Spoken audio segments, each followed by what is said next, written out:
Salve, salve, alunos, tudo bem, moçadinha? A nossa próxima aula de explicação tem a ver com pontuação e ortografia, certo? Conteúdo que está aqui na página 54, ok? Pontuação e ortografia são dois termos gramaticais que fazem parte do nosso dia a dia e são de extrema necessidade de atenção, né? Então, aqui nós temos o quê? Aqui, por exemplo, sobre pontuação, né? Ele fala aqui no início, usa-se vírgula para isolar. Para isolar o quê? Para isolar o vocativo, né? O que é um vocativo? Pessoal, vocativo é um termo acessório da gramática que chama a atenção daquela pessoa ou daquele ser naquele exato momento. Ou seja, o vocativo é nada mais, nada menos um termo que evoca algo ou alguém. Aí ele diz aqui, usa-se vírgula para isolar vocativo por ser um termo independente. Aos exemplos que ele dá aqui, ó. Voluntários, vamos limpar esta área.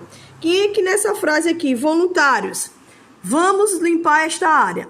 Nessa frase aqui nós estamos chamando a atenção de quem? De voluntários, ele que está sendo evocado. Então, vírgula, voluntários, vamos limpar esta área, por ser um vocativo.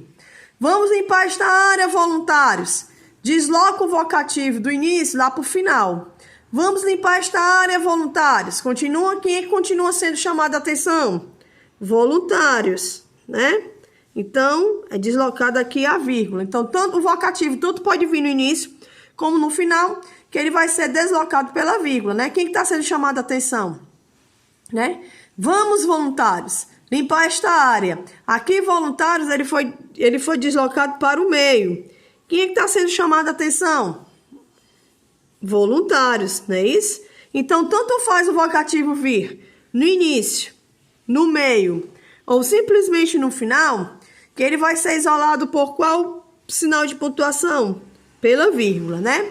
Lembrando que o vocativo, é um termo acessório que evoca algo ou alguém, ou seja, simplesmente chama a atenção de algo ou de alguém. No caso aqui dá para perceber que são os voluntários, né? Voluntários, vamos limpar esta área. Vamos limpar esta área, voluntários. Vamos, voluntários, limpar esta área. Então, quem está sendo chamado a atenção aí são os voluntários. Espero que vocês estejam entendendo. A vírgula ela vai ser utilizada também quando? Para expressões explicativas. Ele diz aqui, introduz uma explicação, detalhamento para tornar mais compreensível o que foi dito. Geralmente essas expressões são, isto é, ou seja, por exemplo, a saber, na verdade. Essas expressões, elas chamam a atenção, né? Porque elas querem dar ênfase àquilo que está sendo falado. Por exemplo, os números são altos, isto é, bem maiores do que o aceitável. Quando ele diz que os números são altos, aí ele bota essa expressão aqui, isto é, entre vírgulas, né? Bem maiores do que aceitável. Esse isto é aqui é para chamar a atenção. O aumento salarial foi decepcionante, ou seja, abaixo das expectativas. A expressão, ou seja, para dar mais ênfase à decepção, aí, abaixo das expectativas. Carlos, por exemplo, chegou atrasado à reunião. É uma expressão explicativa, né? Entre vírgulas, né? O projeto tem várias ramificações, a saber, saúde, educação e segurança. Esse a saber vem, entre vírgulas, para dar ênfase a quê? As ramificações, aos conteúdos, ou seja, saúde, educação e segurança, né? O resultado foi bom, na verdade era o que esperávamos. Então, a expressão, na verdade, vem enfatizar o que é que foi falado aqui que foi bom. Era o que esperávamos, né? Então, essas expressões, isto é, ou seja, por exemplo, a saber e na verdade, toda vida que elas, no caso, né? Toda vida que elas aparecem, elas vão dar ênfase àquilo que está sendo falado.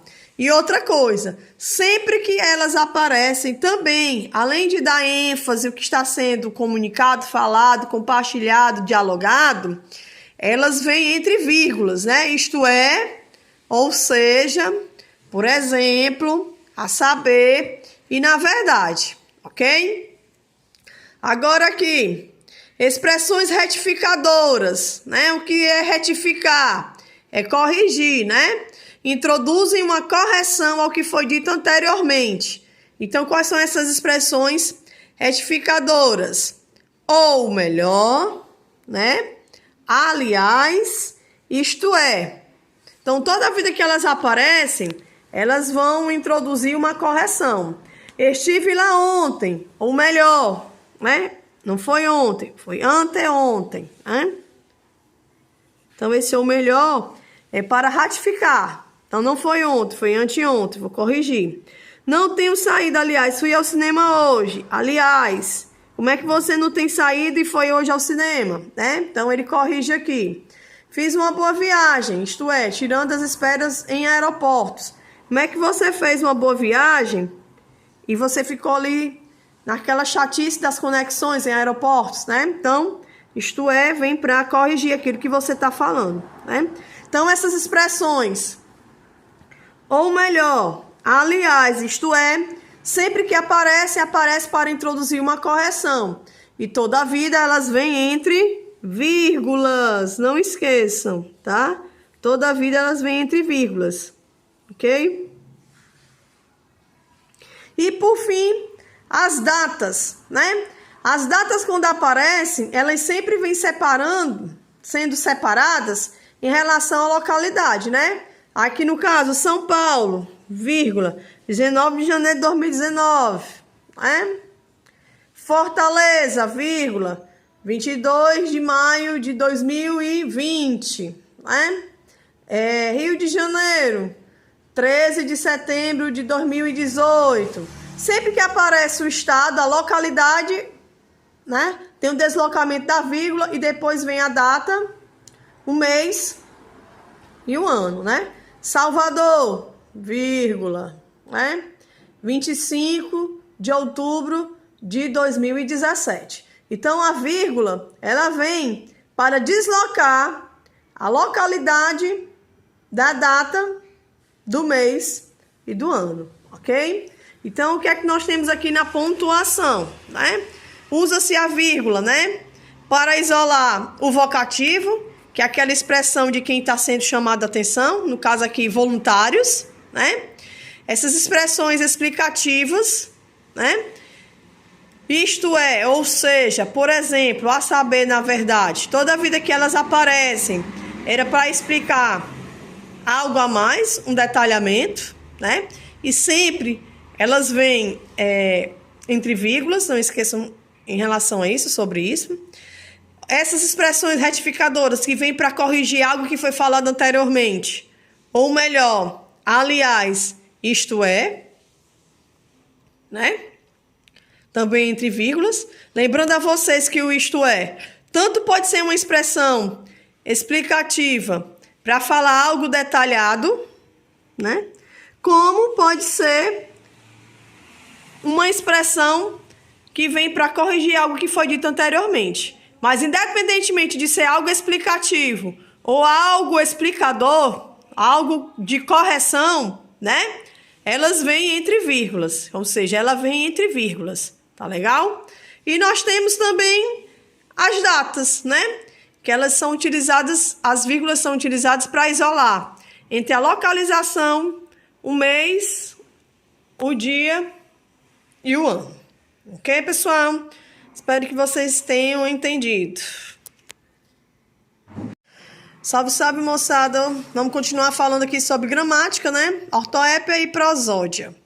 Tanto uma como a outra tem a ver com a pronúncia das palavras de acordo com a norma padrão, de acordo com a forma oficial, legal, correta de se pronunciar, de se falar, né? Só que muitas vezes a gente acaba aqui falando certas palavras erroneamente, mas por falar tanto daquela forma, a gente acaba que acreditando que a palavra é realmente daquela forma, né? E aí, quando a gente vai se deparar com a escrita, dá pra gente ver que estávamos bastante errados em relação a isso, né? Então, a ortorrépia e a prosódia tem a ver com a pronúncia das palavras em relação à norma padrão, a norma culta, sofisticada da língua portuguesa, ok? Então, aqui, o que é que eu tenho? Tanto a ortoépia quanto a prosódia tratam da pronúncia das palavras. Estão relacionadas com a fonologia e a fonética, né? A ortoépia tem a ver com a pronúncia da palavra em relação às letras. Aí eu coloquei para vocês aqui, por exemplo, cantar. Cantar. No final, nós temos a presença do R. Muitas vezes isso é suplicado, isso é omitido, acaba aqui sendo falado canta. Ele deve cantar hoje pela manhã. Aí a pessoa vai e diz, ele deve cantar hoje pela manhã ou pela tarde, né? Tira o R e fica só assim. A palavra o certo é problema. Acaba aqui pronunciando problema ou problema. É isso? Bandeja. Pronuncia bandeja. Coloca um I que não existe, né? Caranguejo. Caranguejo, né? Mortadela, mortandela, né? Então é esse problema, vamos dizer assim, na pronúncia, no falar. Problema fica problema ou problema, né?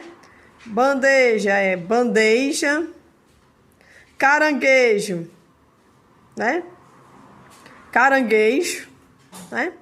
E mortadela vira mortandela, né?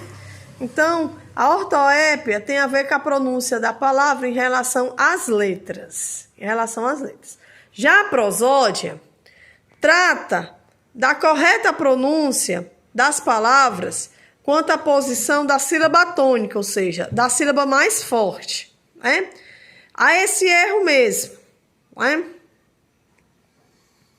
Em vez de circuito, acaba aqui pronunciando circuito. Gratuito se transforma em gratuito. Gratuito, né? Larga um acento aqui no I. Mister é mister, né? Nobel, que é uma palavra oxítona, acaba se transformando em Nobel. Eu já escutei muita gente dizer, fulana ganhou o prêmio Nobel da Paz, né? Recorde é recorde, né? Rúbrica é rubrica. E o facultativo, xerox ou xerox, né? Que aqui realmente é facultativo. Mas, até onde eu sei, xerox realmente é aquela palavra que é duplicada, né? Já xerox é a marca, ok? Então, ortoépia e prosódia tem a ver com a pronúncia das palavras, que é o confronto entre fonologia e fonética. Onde a ortoépia, tem a ver com a pronúncia das palavras em relação às letras, né? Que são colocadas erradas, que são tiradas ou que são colocadas, ou propriamente dito erro, né? Como nós temos aí problema, né? E a prosódia tem a ver com a pronúncia errada, incorreta, em relação à posição da sílaba mais forte, que é a sílaba tônica, né? Como eu mostrei aí para vocês. Dessas aqui todas, o que a gente mais escuta é o gratuito, né? Com acento, que é para ser gratuito, né? Gratuito é uma palavra que tem ditongo, duas vogais ficam na mesma sílaba e não gratuito. E o Nobel, que é um oxítona para Nobel, né? Então, pessoal, é isso. Ortoépia e prosódia tem a ver com a pronúncia, com o falar das palavras, ok? Valeu!